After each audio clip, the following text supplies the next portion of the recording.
perjalanan dinas itu kalau menurut saya itu entangled. Jadi itu merupakan satu kebutuhan, satu kesatuan dari derap kemajuan Jakarta. Jakarta itu kalau mau jadi global city, seluruh wilayah di seluruh around the globe di dunia itu harus tahu Jakarta. Kalau saya tanya sama Mbak Monik sekarang berapa urutan global city Jakarta? 50? No, di atas 70 Mbak. 74 kalau nggak salah ya.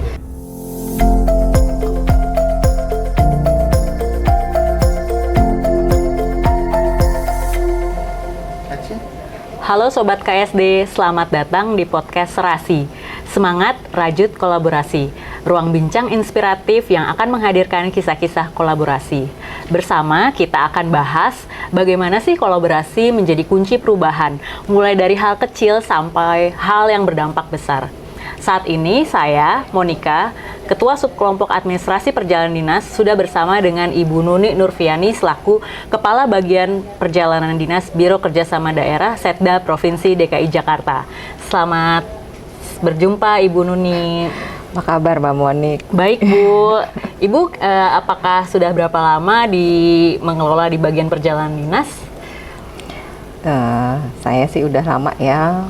Masuk PNS pertama kali tahun 2000, jadi sudah 25 tahun mengabdi di Pemprov DKI Jakarta. Sebelumnya sebelum di Biro Kerjasama Daerah sudah tour of duty dulu nih Mbak. Wow. Tour of duty. Sudah di mana aja Bu? Pertama itu di Dinas Kesehatan, setelah itu di Bapeda, kemudian di Sekda. Terus di Biro Kepala Daerah, dan terakhir dari tahun 2020 sampai 2025 itu di Biro Kerjasama Daerah sebagai Kepala Bagian Perjalanan Dinas.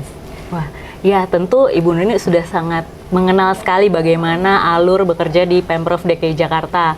Berarti dalam hal ini kita akan membahas tentang bagaimana pengelolaan perjalanan dinas di lingkungan pemerintah Provinsi DKI Jakarta sebagai salah satu bentuk support bagi tujuan Jakarta menjadi top global city di tahun 2045.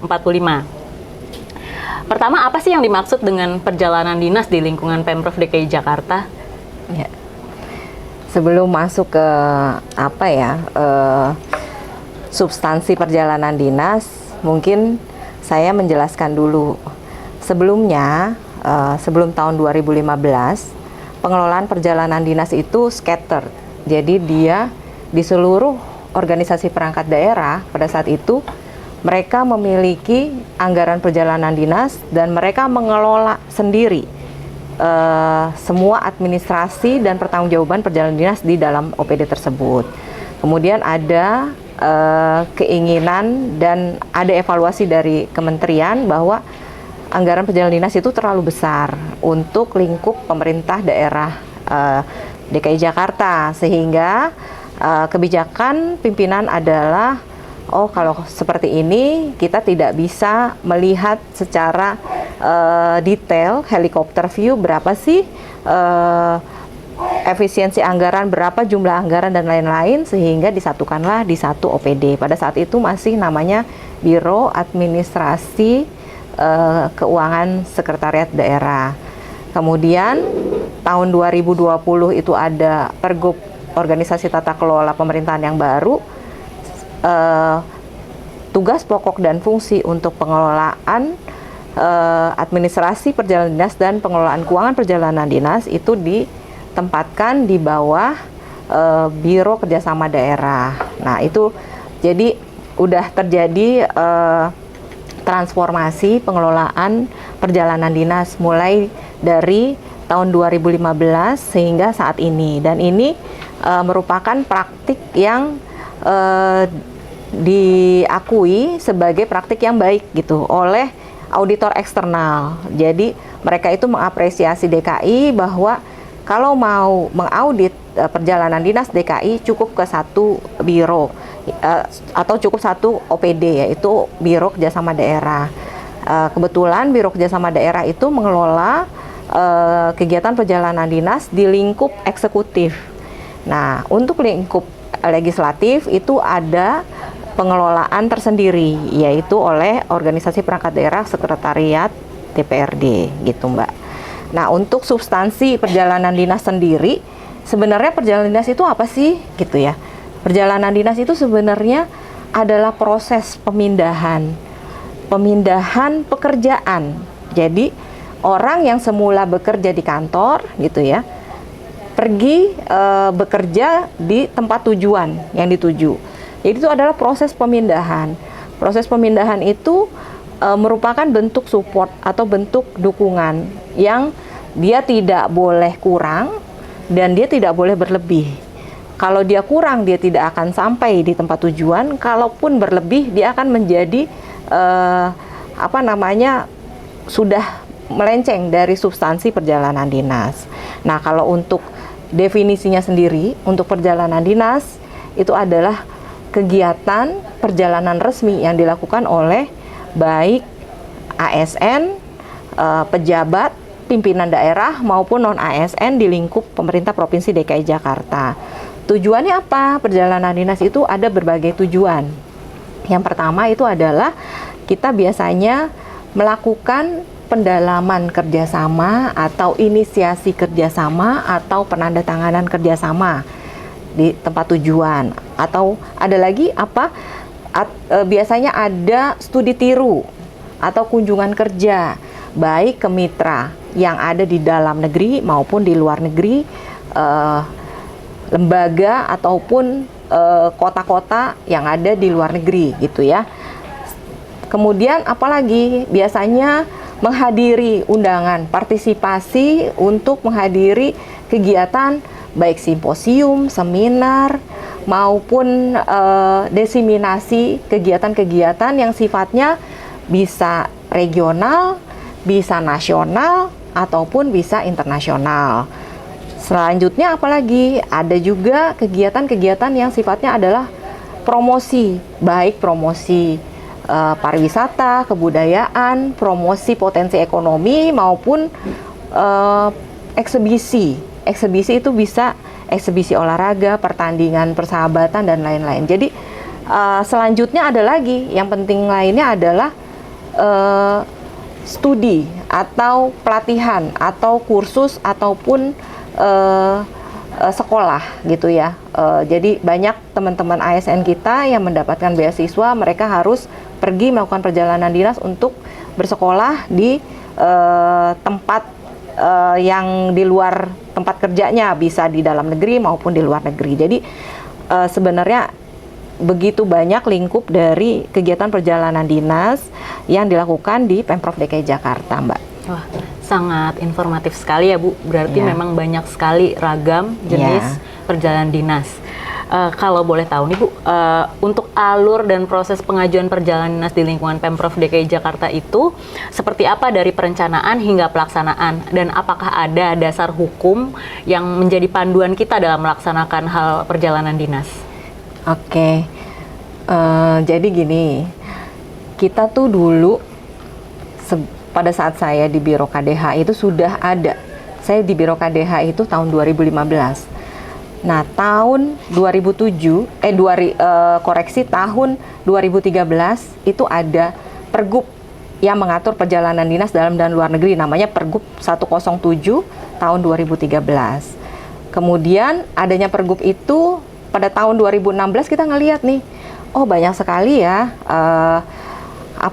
hole gitu ya, ada yang kurang lengkap di dalam Pergub 107 2013, sehingga kita buat Pergub perubahan Pergub yang pertama itu namanya Pergub nomor 129 tahun 2016. Pada saat saya 2015 di Biro KDH 2016 kita bikin Pergub. Kemudian setelah dijalani, kok ternyata masih ada lagi yang belum kompatibel dengan kebutuhan kegiatan perjalanan dinas yang dilakukan oleh Pemprov DKI Jakarta, sehingga dibuatlah Pergub baru perubahan yang kedua, yaitu Pergub 123 tahun 2019. Nah, namun seiring dengan kemajuan ya kan dinamika birokrasi, dinamika infrastruktur peraturan perundangan, terbitlah namanya Perpres 33 tahun 2020 gitu ya. Perpres itu adalah kebutuhan dari pemerintah pusat untuk membuat standar biaya regional. Dengan adanya Perpres 33 tahun 2020 itu, kemudian juga kita ada lagi Mbak, namanya Perpres 53 tahun 2023 gitu ya. Itu ada kebutuhan dari DKI untuk menyesuaikan Perpres tersebut, sehingga di 2024, mulai dari 2023 kita mengajukan namanya Rapergub. Jadi ada namanya Bapem Pergub, Badan Pembentukan Peraturan Gubernur. Nah, kita mengajukan dari tahun 2023 bahwa di tahun 2024 itu kita akan membuat pergub baru menyikapi Perpres yang terakhir, yaitu Perpres 53 tahun 2023. Sehingga singkat kata dilampauilah proses pembuatan pergub tersebut dengan maksud kita mau simplifikasi nih. Jadi kalaupun kita mau mengacu kepada peraturan, itu tidak perlu peraturan yang sampai 3 biji gitu ya. Jadi kita mau simplifikasi peraturannya, kemudian kita mau sesuaikan dengan perubahan aturan di tingkat nasional. Nah, alhamdulillah tahun 2025 kita terbitkan Pergub 1 tahun 2025, Mbak. Itu mengatur tentang perjalanan dinas. Di situ secara komprehensif kita coba masukkan semua aturan-aturan yang terkait pengelolaan baik administrasi maupun keuangan perjalanan dinas yang dibutuhkan oleh Pemprov DKI Jakarta. Iya. Nah, untuk prosedur mulai dari perencanaan, mulai dari pengajuan usulan, kemudian pelaksanaan, sampai monitoring, evaluasi, dan pelaporan, itu semua kita ada di dalam aturan pergub itu, Mbak. Jadi seyogianya semua perangkat daerah itu harusnya X-1 sebelum pelaksanaan tahun sebelumnya sudah merencanakan kegiatannya apa saja. Usulan itu dimasukkan, kemudian setelah itu masuklah di dalam anggaran, kemudian diajukan juga setiap mau berangkat itu diajukan nota dinasnya atau usulan suratnya itu kepada sekretaris daerah. Kalau untuk di bawah eselon 3 ke bawah, kalau eselon 2 ke atas itu kepada gubernur langsung. Setelah itu dilaksanakan oleh masing-masing pelaku perjalanan dinas dengan harapan dilaksanakan secara optimal, efisien, dan menjunjung tinggi integritas. Setelah itu baru dilakukan pelaporan, dan kita biasanya lakukan monitoring evaluasi setiap bulan, bahkan setiap bulan siapa saja yang melakukan perjalanan dinas, OPD mana saja, berapa jumlah anggaran perjalanan dinas yang telah terrealisasi sampai segitu gitu. Kita mencoba good governance itu dijalankan di dalam pengelolaan perjalanan dinas. Iya. Iya, Mbak. Jadi Sobat KSD, kalau misalnya mau baca selengkapnya ya Bu, Pergub 1 tahun 2025 bisa langsung membuka di website jdih.jakarta.go.id. Kemudian Bu, kalau tadi kita dengar bahwa bagian Ibu mengelola semuanya pengajuan perjalanan dinas yang ada di lingkungan Pemprov DKI Jakarta, tentu akan sangat banyak, apalagi kita memang ingin menjadi global city, salah satu dari global city. Nah, kira-kira ada tantangannya nggak sih Bu untuk mengelola sekian banyak permohonan yang mungkin semuanya memang penting untuk dilaksanakan? Iya, jadi tantangan ya. Kalau melakukan sesuatu pekerjaan itu kita berharap dari awal itu semua lancar, semua mudah gitu ya. Tapi kita nggak bisa memungkiri bahwa beberapa itu memang dinamikanya luar biasa. Jadi perjalanan dinas mungkin kalau orang melihat, perjalanan dinas itu merupakan hal yang rutin gitu. Tidak perlu effort khusus atau tidak perlu strategi khusus. Kalau menurut saya perjalanan dinas itu sifatnya sangat dinamis gitu ya, Mbak. Jadi kadang kita tuh harus berstrategi juga. Gimana caranya? Biasanya tantangannya itu adalah perintah-perintah yang sifatnya top down. Tiba-tiba harus berangkat, kemudian juga sedangkan terutama untuk perjalanan dinas luar negeri, Mbak. Perjalanan dinas luar negeri itu diatur oleh Permendagri nomor 59. Nah, itu dia harus ada prosedur administrasi perizinan kepada kementerian. Ada 3 kementerian yang harus kita lewati untuk mendapatkan persetujuan perjalanan dinas luar negeri, mulai dari Kementerian Dalam Negeri, kemudian Kementerian Sekretariat Negara, dan Kementerian Luar Negeri. Biasanya challenge-nya tuh di situ. Kita mengajukan dan kementerian itu punya limit batas waktu. Minimal itu harus diajukan, misalnya kalau untuk Kemendagri 10 hari sebelum perjalanan. Kalau untuk Setnek harus diajukan minimal dia 7 hari sebelum perjalanan. Kalau Kemlu itu minimal 3 hari sebelum perjalanan. Dan kadang ada beberapa negara yang walaupun kita menggunakan paspor dinas tetap require visa tetap dibutuhkan. Nah, itu juga jadi challenge gitu ya. Itu yang pertama. Kemudian untuk bisa melakukan perjalanan dinas itu tidak serta-merta langsung berangkat, tapi harus kita punya komunikasi yang baik, koordinasi yang paripurna gitu ya. Jadi pada saat tiba di tempat tujuan itu kita langsung bisa melakukan pekerjaan sesuai dengan target yang ditetapkan. Jadi nggak yang kebingungan gitu ya. Nah, itu preparation di awal itu juga penting. Kadang-kadang kalau dia kita anggap remeh, kita kurang koordinasi komunikasi, itu menyulitkan biasanya di dalam pelaksanaan perjalanan dinas. Terus apalagi biasanya yang kemarin baru-baru ini terjadi itu adalah keterbatasan anggaran, dan juga yang tahun ini juga dilakukan arahan dari pimpinan dari pemerintah pusat adalah untuk perjalanan dinas luar negeri itu harus di-cut 50% karena harus ada efisiensi, ada keterbatasan anggaran. Sedangkan kebutuhan dari perangkat daerah maupun kebutuhan dari kota Jakarta itu kita tidak bisa dianulir dengan adanya keterbatasan anggaran. Kebutuhan itu tetap jalan, tapi anggarannya terbatas. Nah, ini gimana caranya kita mengelola ini supaya bisa pas, Mbak. Jadi pada saat dibutuhkan itu anggaran masih tersedia dan cukup. Itu juga merupakan challenge ya. Apalagi challenge-nya biasanya gitu ya, pada saat pelaksanaan perjalanan dinas itu sering ada output ya, ada hasil yang harus segera ditindaklanjuti.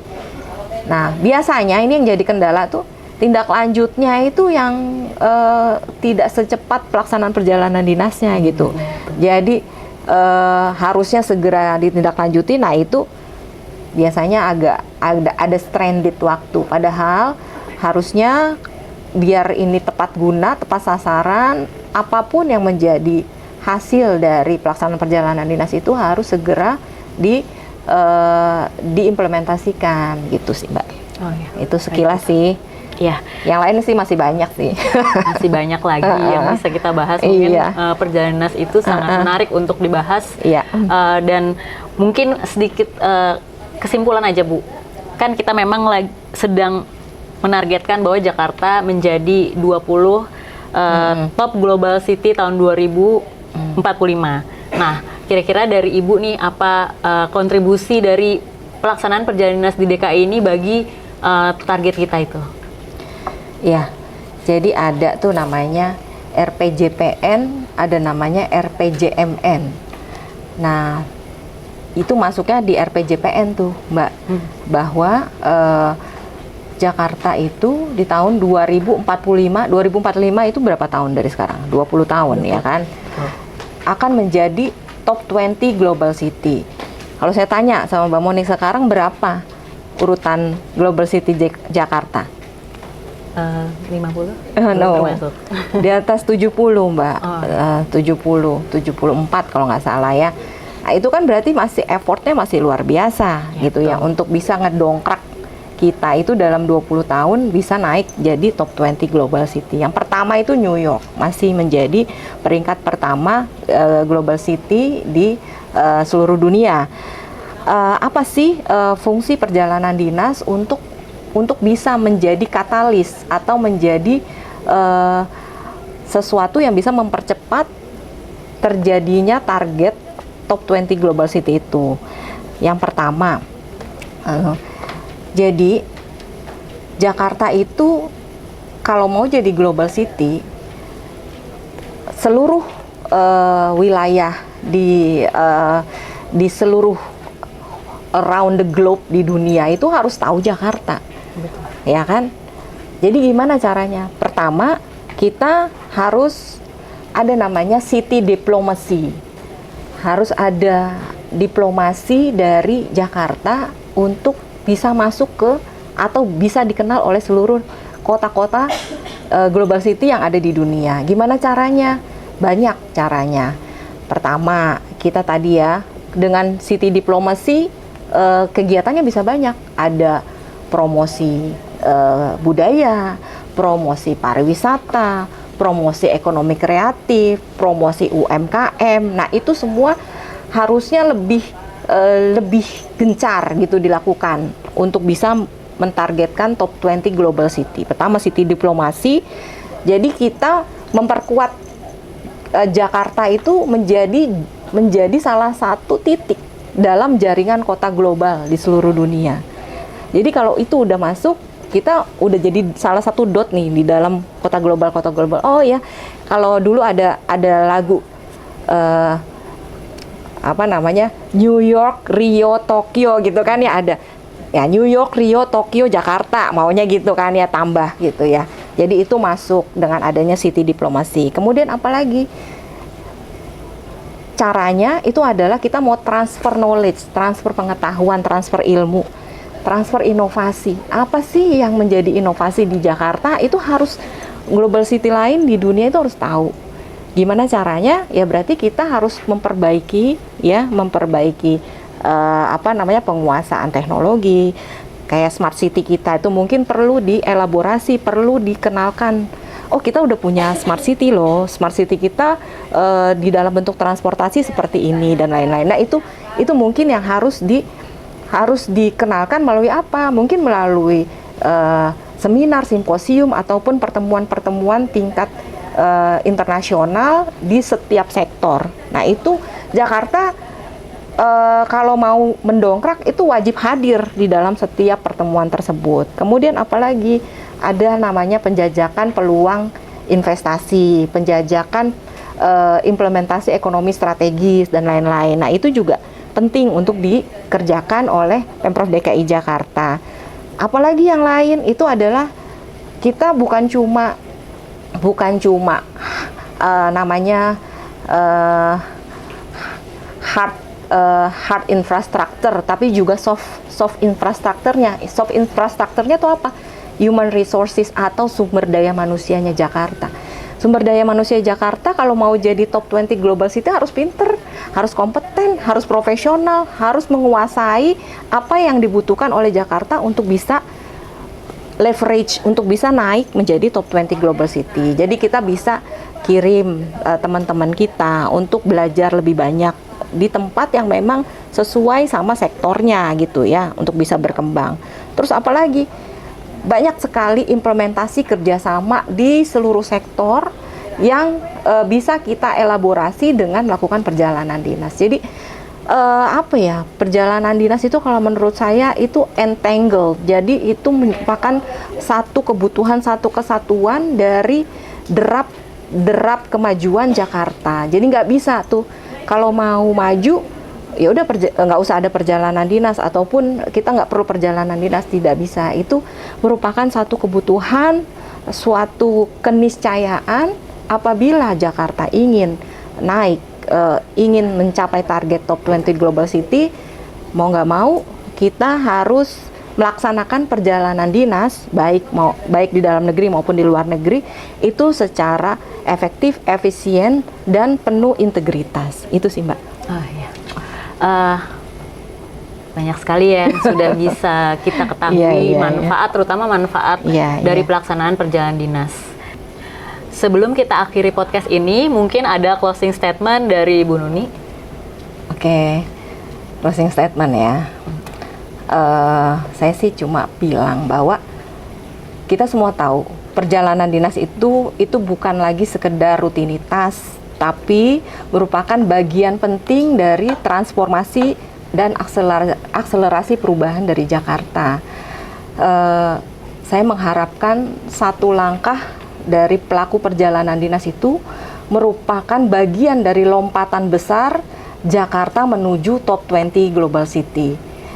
Jadi perjalanan dinas itu merupakan satu kesatuan dari arah gerak Jakarta menuju target rencana pembangunan jangka panjang daerah menuju top 20 Global City.